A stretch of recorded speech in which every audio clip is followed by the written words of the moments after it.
এবারে মা আনন্দীর আবির্ভাব দিবসের পুজোটা এত জমশাই ভেবেছিলাম যে নমো নমো করে করব, তো রেনু লেখা ওরা কোনো কিছু বাদ দিয়ে করতে রাজি নয়।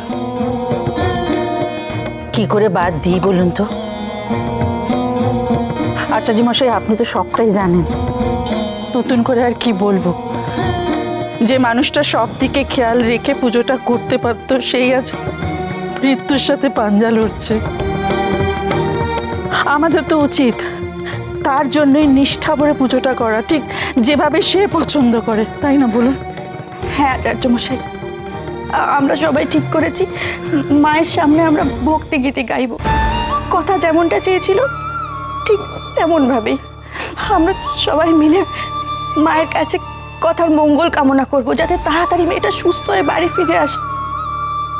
আমি আপনাদের একটা কথাই বলবো, পরিবারের এই সংকটে মাথা ঠান্ডা রাখা খুব কঠিন কাজ। তবু বলবো যে আপনারা মা আনন্দের উপর ভরসাটা রাখুন। কথা মা একদম ঠিক হয়ে যাবে। আমি ওর চোখে তেজ দেখেছি, এই তেজ এত সহজে হেরে যাবার নয়। আর মা তার ভক্তের সঙ্গে এরকম করতেই পারেন না। আমিও তাই বিশ্বাস করি আচার্য মশাই, কিন্তু চোখের সামনে যা দেখছি মেয়েটা সেই দিন থেকে একভাবে শুয়ে আছে জানেন। আর আমার নাতির কথা আপনাকে আর কি বলবো, সকাল থেকে রাত একবার বাড়ি একবার হাসপাতাল করেই চলেছে। পারলে ও টেনে কথা আমাকে সুস্থ করে দেয়। কি করবে বলো, অগ্নি যে আর ওর নিজের মধ্যে নেই গো, কি করবে ছেলেটা? দাদু ভাই, অগ্নি, অগ্নি কথা কেমন আছে রে? দাদু ভাই, কথা আমার জ্ঞান ফিরলো দাদু ভাই?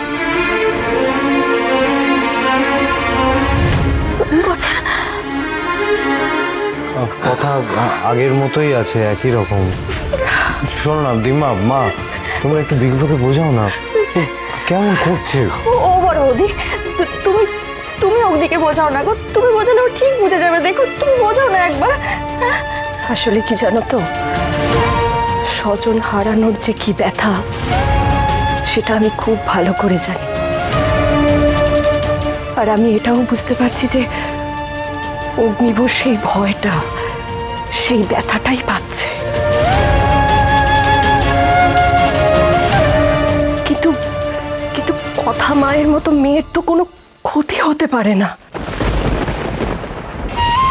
ছেলেটা করমচা গাছ নিয়ে কথার ঘরে গিয়ে রেখে এসেছে।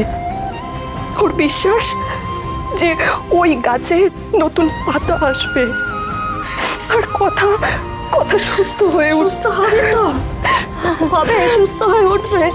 হ্যাঁ, সেই জন্যই তো এই পুজোর আয়োজন। সত্যি যদি অগ্নির কথা ঠিক হয় তাহলে আমরা সবাই মিলে মায়ের সামনে মঙ্গল গীতে গিয়ে আরাধনা করব, কেমন?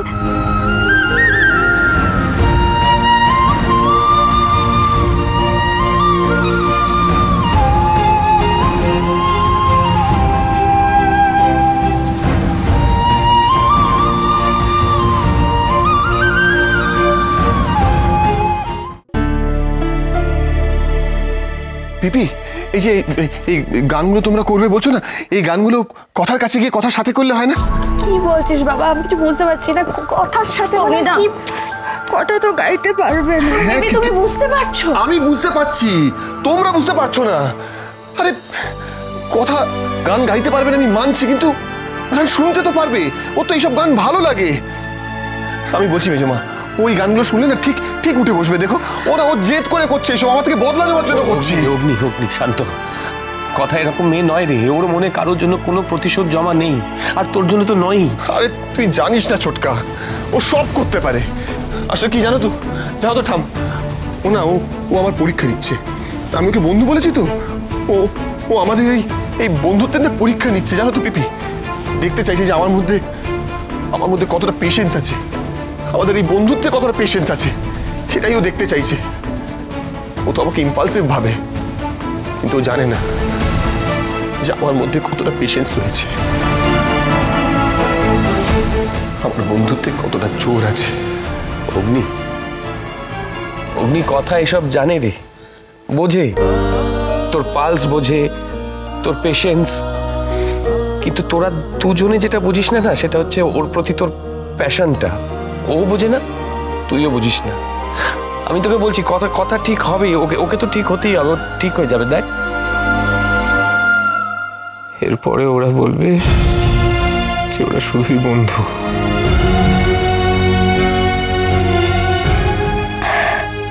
আসলে খুব ভালো বন্ধুত্ব আর প্রেমের সম্পর্কের মধ্যে একটা খুব সূক্ষ্ম সুতো থাকে অঙ্কিত বাবু। মানুষ হয়তো সবসময় বুঝতে পারে না সেটা কখন পেরিয়ে যায়। অগ্নিদারও সম্ভবত সেটাই হচ্ছে, জানেন।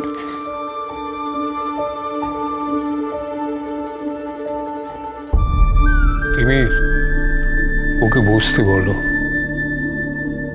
রেখা, ওর জন্য একটু কফি করতো। ওর সবার সঙ্গে বসে কফি খেয়ে তারপর হাসপাতাল যাক। কথা বৌদি, তুমি তো কফি টফিতে। ধন্যবাদ, এসব বিষ আমি খাই না। তুই একটু বস বাবা, আমি তোর জন্য এক কাপ কড়া করে কফি বানিয়ে আনছি। কেমন? না না না, কফি খাওয়া যাবে না। কফি খাওয়া যাবে না। তোমরা কিছু বলছো না কেন? তোমরা তোমরা যাবে তো? হ্যাঁ, ওখানে ওখানে গিয়ে গান গাইলে পরে আমি বলছি কথা উঠে যাবে। নিজে মা, তুমি যাবে তো? বলো না, তুমি বলো তুমি যাবে। আমি বলছি অগ্নি আগে নিজেকে শান্ত করো প্লিজ। আমি যাব। আমরা সবাই যাব অগ্নি, আমরা সবাই যাব। যাবে। এই ছোটকা ছোটকা, শোন শোন শোন, তাহলে বলছি শোন।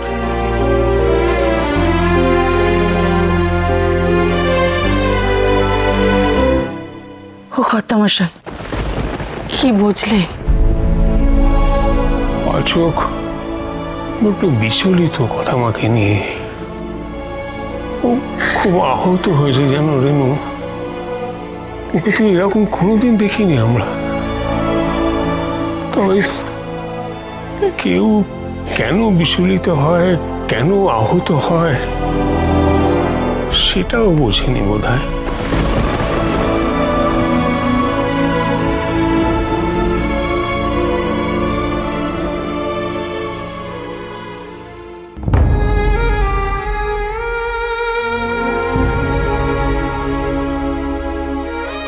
চোখ খুলিসনি তাহলে? আমি ভাবলাম এসে দেখবো উঠে বসে আছিস, আর ওই পেঁচার মতো চোখ নিয়ে আমার দিকে তাকিয়ে রয়েছিস। এত রাগ করেছিস আমার উপর? আপনার থেকে আর কোনো সাহায্য চাই না আমার পাচক মশাই। আজ থেকে নিজের সমস্ত দায়িত্ব আমি নিজেই নিলাম। বেশ, তাহলে নিজের দায়িত্বে উঠে দেখা। আমি দাঁড়িয়ে আছি, আমি হেল্প করবো। উঠবি না তো? আর কি কি করবো বলতো তোর জন্য? যা যা বলেছিস সবই তো করেছি। তোর প্রিয় গাছ তোর জন্য এখানে নিয়ে এসেছি, তাদেরকে বাইরে রোদে দিয়েছি। শুধু করমচাঁদা আছে এখানে। তুই জানিস তোর কথা অনুযায়ী কাল রাতে আমি কফি খাইনি।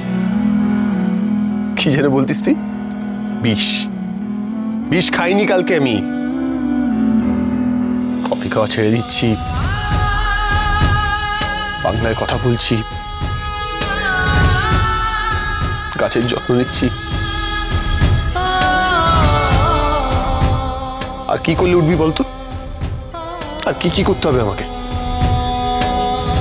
তোর জন্য?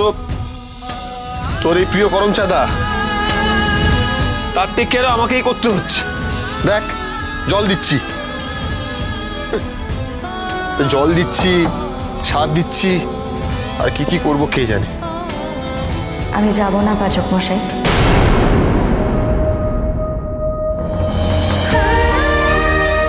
আপনাকে ছেড়ে আমি কোথাও কোনো দিনও যাব না।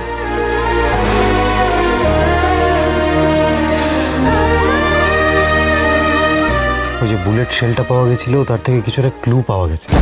আমাকে একটু যেতে হচ্ছে, আমি তোকে জানাচ্ছি সব। দাঁড়া, একা যাস না, আমিও যাবো।